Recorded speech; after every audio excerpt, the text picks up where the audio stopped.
on the target and teamwork ang magdadala sa DLSU Lady Spikers pabalik ng finals this season. Ang maigpit na bilin sa kanila ni Coach Ramil de Jesus.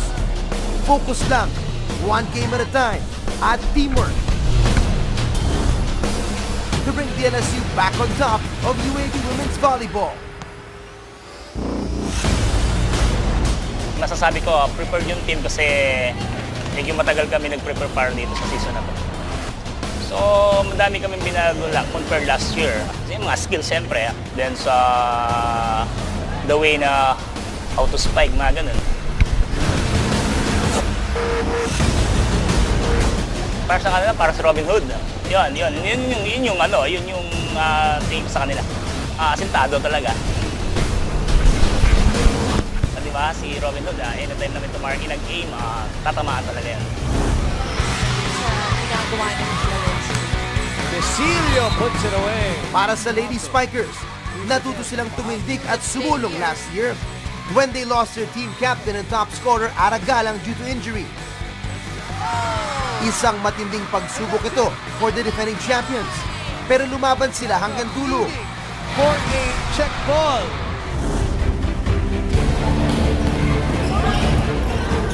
Now, the Lady Spikers are armed and ready to nail its target.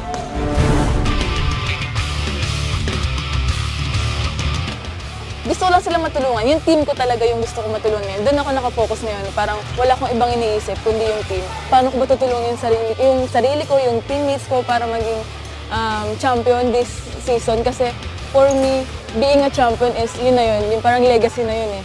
Parang dun ka na maaalala. Siguro, season 78 champion, ganyan. Members, ganito.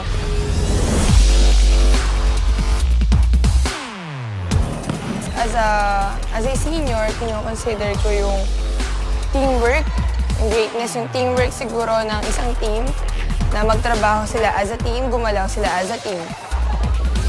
Sa akin naman, i-improve ko lahat ng skills and yung lahat ng pwede kong i-improve pa lahat sa sarili ko kasi hindi lang pwede na isang skill lang na for blocking lang, for attacking lang. Lahat in-improve ko kasi sabi ko, ang taas ng level ng volleyball ngayon.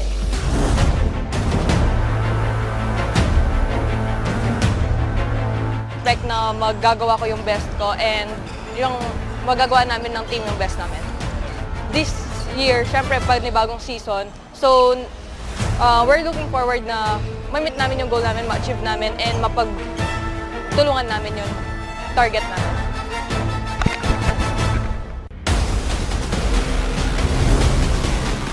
Asintado ng Lady Spikers, ready to face any opponent with precision and fight harder than ever.